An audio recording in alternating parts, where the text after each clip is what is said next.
أعوذ بالله من الشيطان الرجيم. بسم الله الرحمن الرحيم.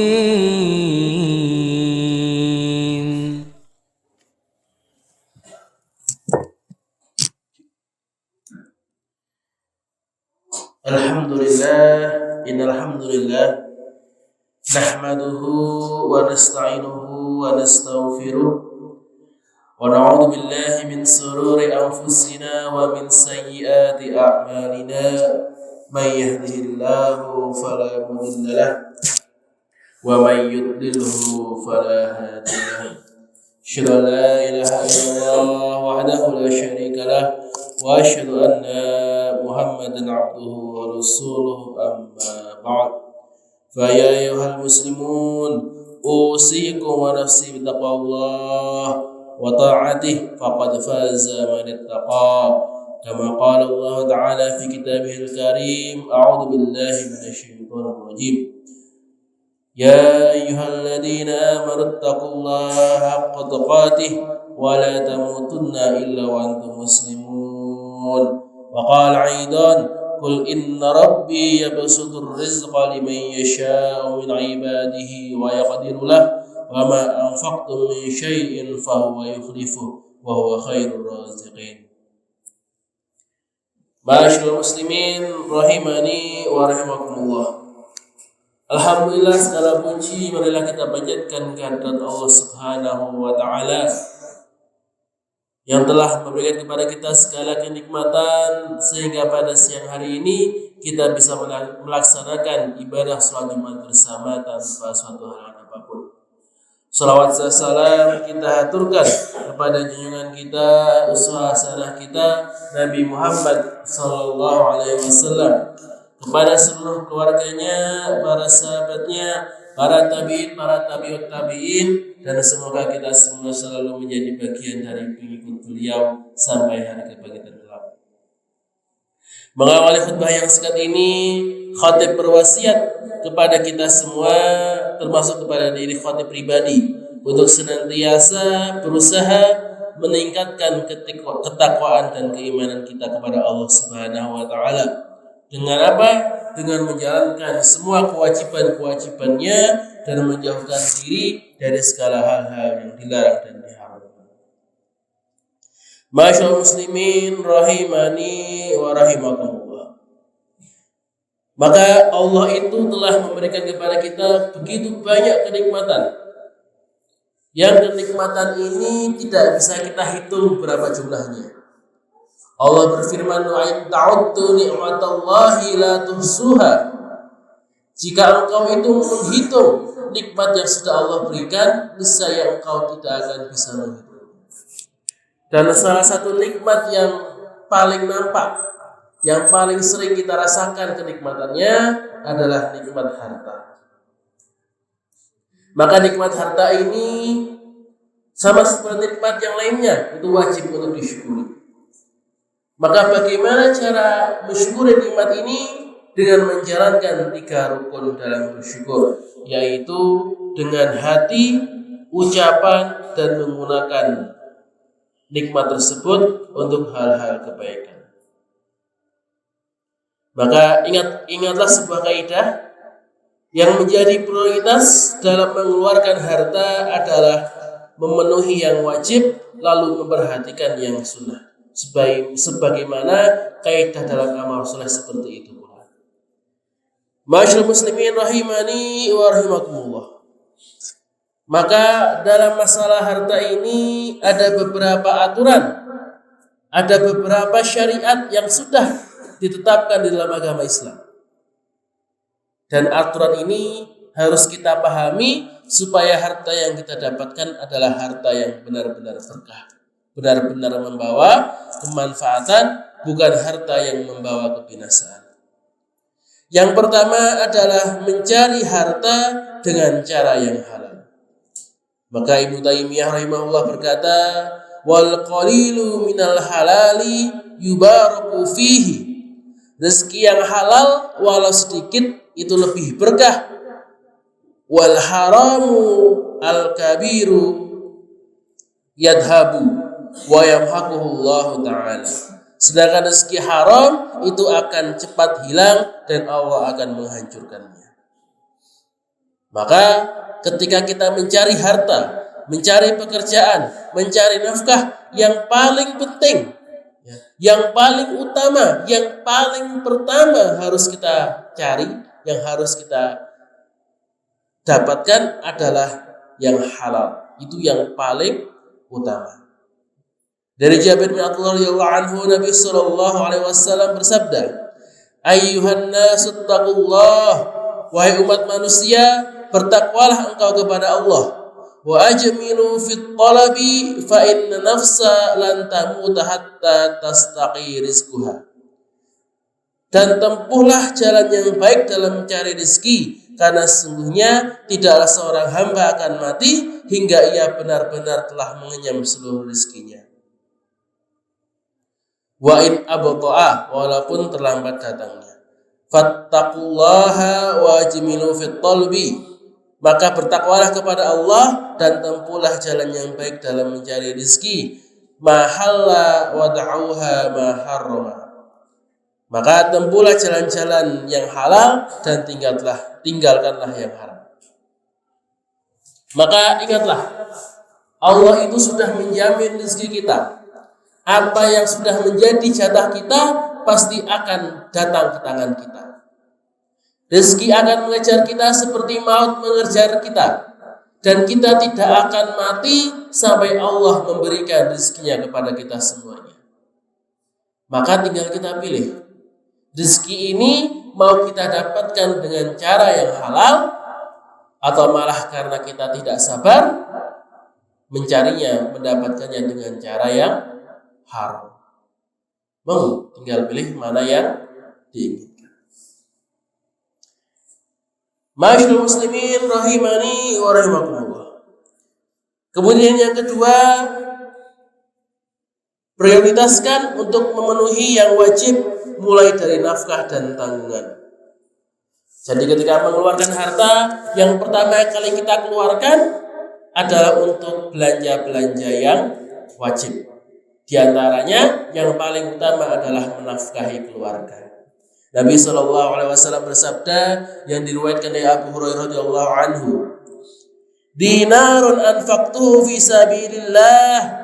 Satu dinar yang engkau keluarkan di jalan Allah, wa dinarun anfaqtuhu fi raqabati, dan dinar yang engkau keluarkan untuk memerdekakan seorang budak, wa dinarun tasaddaqta bihi ala miskinin, lalu satu dinar yang engkau berikan untuk orang miskin, wa dinarun anfaqtuhu ala ahlik, dibandingkan dengan satu dinar yang engkau nafkahkan untuk keluargamu, a'dhamuha ajran alladhi anfaqtuhu ala ahlik, maka yang paling besar pahalanya adalah dinar yang dinafkahkan untuk keluarganya.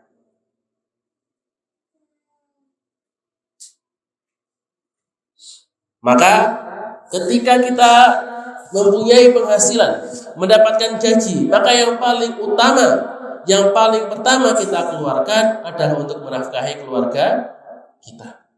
Jangan sampai menjadi orang yang dia itu murah hati kepada orang lain, ringan bersedekah, ringan memberi, tapi keluarganya malah kekurangan. Anak-anaknya kelaparan, istrinya tidak bisa belanja, saudara-saudaranya pada miskin. Dia lebih mudah membantu orang-orang asing dibandingkan membantu keluarganya. Maka ini tidak boleh. Karena Allah sendiri yang menekankan, ketika kita menafkahkan harta kita kepada keluarga kita, kita niatkan ini sebagai ibadah kita kepada Allah. Kita niatkan semua nafkah ini lillahi ta'ala, maka itu insya Allah akan dinilai sebagai ibadah, dinilai sebagai infak, yang infaknya ini pahalanya lebih besar dibandingkan infak kepada orang miskin, lebih besar dibandingkan memerdekakan budak, bahkan lebih besar dibandingkan infak fi sabilillah. Kemudian antara tanggungan wajib yang lain yang harus dibayar selain nafkah adalah hutang. Maka ketika kita mempunyai kelebihan harta, yang paling pertama setelah kita memenuhi nafkah keluarga kita adalah membayar hutang-hutang kita. Karena hutang adalah wajib dibayar, bahkan akan menuntut kita sampai kita mati. Rasulullah SAW bersabda, jiwa seorang mukmin masih bergantung dengan utangnya hingga dia melunasinya. Walaupun orangnya sudah meninggal, hutang itu akan terus ditagih. Bahkan seorang mujahid fisabilillah yang meninggal dunia ketika berperang di jalan Allah, dia berkorban dengan harta dan jiwanya, sudah Allah jamin masuk surga. Tapi ketika dia masih punya hutang, maka sama Allah belum boleh masuk surga sampai hutangnya itu dilunasi. Baik dilunasi oleh ahli warisnya atau oleh teman-temannya. Ketika tidak ada yang melunasinya, maka hutangnya akan ditagih di akhirat, di mana membayarnya tidak dengan uang, tidak dengan harta, tapi dibayar dengan pahala. Jamaah Jumat rahimani wa rahimakumullah. Kemudian yang ketiga, ketika nafkah sudah semua, jika masih ada sisa, maka prioritaskan untuk menunaikan zakat apabila telah memenuhi nishab. Allah memerintahkan untuk menunaikan zakat dari orang-orang kaya sebagaimana disebutkan dalam ayat surat At-Taubah ayat 103. Khudh min amwalihim shadaqatan, ambillah zakat dari sebagian harta mereka, tutahhiruhum wa tuzakkihim biha, yang dengan zakat itu kamu membersihkan dan mensucikan mereka. Wa shalli alaihim inna salataka sakanun lahum, dan doakanlah untuk mereka, sungguhnya doa kamu itu akan menjadi ketentraman jiwa bagi mereka. Maka ketika kita sudah memenuhi nafkah keluarga kita, selanjutnya kita keluarkan untuk zakat. Berapa bagian harta yang dizakatkan? Adalah 2,5% dari pendapatan kita, setelah dikurangi dengan nafkah tadi. Nah, dari sisa itu kita berikan 2,5%. Memang untuk yang wajib untuk membayar zakat adalah orang yang sudah kena nisab. Nisab zakat itu adalah sekitar 200 dirham atau 90 gram emas. 200 dirham itu kalau tidak salah sekitar 15 atau 20 juta. Itu yang wajib. Kalau yang belum wajib, boleh tidak bayar zakat. Monggo silakan. Ya. Tidak apa-apa untuk bayar zakat. Zakat itu tidak harus nunggu nisab, tidak harus nunggu mampu. Insya Allah ketika kita dari kecil sudah membayar zakat, nanti ketika kita kaya akan lebih mudah lagi untuk membayar zakat. Jamaah sidang Jumat rahimani wa rahimakumullah.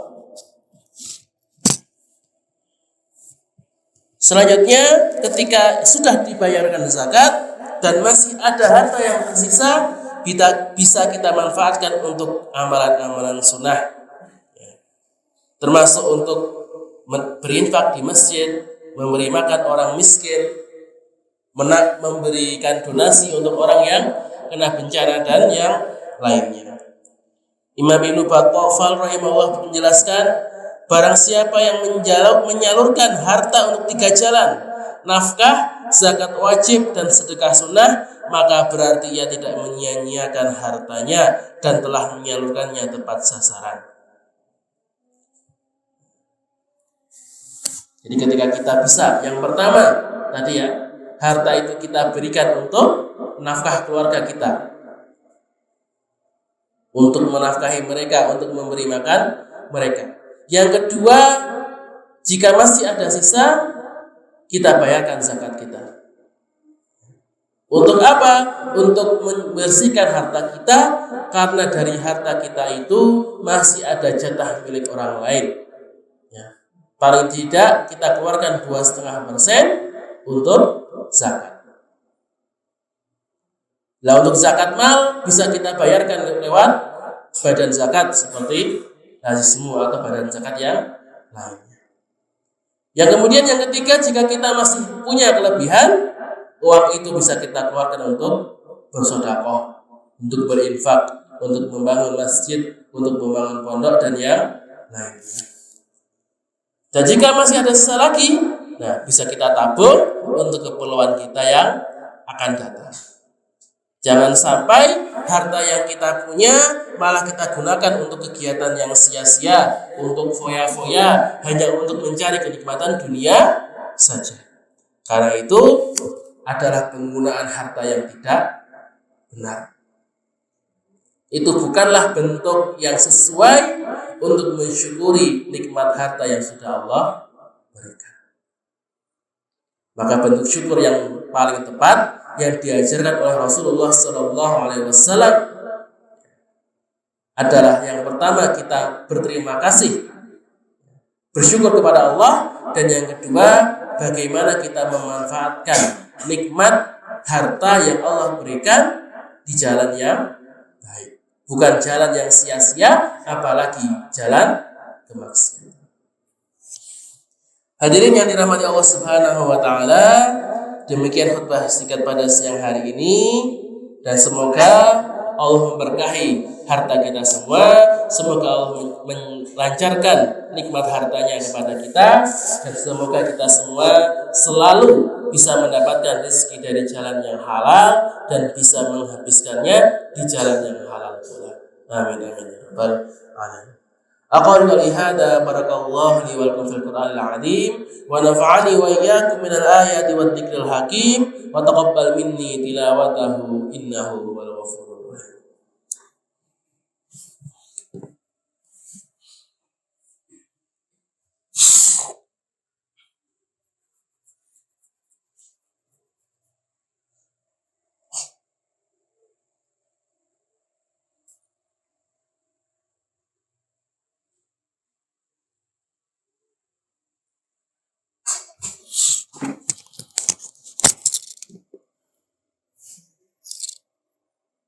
Alhamdulillah wa kafa wa usalli wa usallimu ala rasulihil mustafa wa ala alihi wa ala ashabihi ahlil wafa. Asyhadu an la ilaha illallah wahdahu la syarika lah wa asyhadu anna Muhammadan abduhu wa rasuluh, amma ba'd. Wa ya ayyuhal muslimun, usikum wa nafsi bitaqwallah wa'lamu anna Allaha amarakum bi amrin 'azim, amarakum bis salati wassalami ala rasulihil karim. Faqala Allah ta'ala fil Qur'anil 'azim, a'udzu billahi minasy syaithanir rajim. Inna Allah malaikatahu yusalluna 'alan nabi ya ayyuhalladzina amanu sallu 'alaihi wa sallimu taslima. Allahumma salli 'ala Muhammad وعلى آل محمد كما صليت على إبراهيم وعلى آل إبراهيم إنك حميد مجيد. اللهم اغفر للمسلمين والمسلمات والمؤمنين والمؤمنات الأحياء منهم والأموات إنك سميع قريب مجيب الدعوات يا قاضي الحاجات. اللهم انصر المستضعفين من المؤمنين والمسلمين في فلسطين وفي مشارقها وفي مغاربها وفي كل مكان، وكن لهم وليا ونصيرا ومعينا وظهيرا. اللهم انصر المجاهدين في سبيلك وألف بين قلوبهم ووحد صفوفهم ووفهم لاتباع كتابك وسنة نبيك ويسر لهم أسباب النصر وفتح البيت المقدس وإقامة شريعتك. اللهم أعز الإسلام والمسلمين وأذل الشرك والمشركين ودمر أعداء الدين. اللهم إنا نسألك الهدى والتقى والعفاف والغنى. اللهم إنا نسألك علما نافعا ورزقا طيبا وعملا متقبلا. اللهم إنا نعوذ بك من الهم والحزن، ونعوذ بك من العجل والكسل، ونعوذ بك من البخل والكفر، ونعوذ بك من غلبة الدين وقهر الرجال. اللهم إنا نسألك العفو والعافية في ديننا ودنيانا والآخرة. يا مقلب القلوب ثبت قلوبنا على دينك. ربنا ظلمنا أنفسنا وإن لم تغفر لنا وترحمنا لنكونن من الخاسرين. ربنا هب لنا من أزواجنا وذريتنا قرة أعين واجعلنا للمتقين إماما. ربنا ظلمنا أنفسنا وإن لم تغفر لنا وترحمنا لنكونن من الخاسرين. ربنا اغفر لنا ذنوبنا وذنوب والدينا وارحمهما كما ربيانا صغارا. ربنا آتنا في الدنيا حسنة وفي الآخرة حسنة وقنا عذاب النار وقنا عذاب النار وقنا عذاب النار. سبحان ربك رب العزة عما يصفون وسلام على المرسلين والحمد لله رب العالمين. عباد الله إن الله يأمر بالعدل والإحسان وإيتاء ذي القربى وينهى عن الفحشاء والمنكر والبغي يعظكم لعلكم تذكرون. فاذكروا الله العظيم يذكركم ولذكر الله أكبر. أقيموا الصلاة. سبحان ربك رب العزة عما يصفون وسلام على المرسلين والحمد لله رب العالمين. صدق الله العظيم.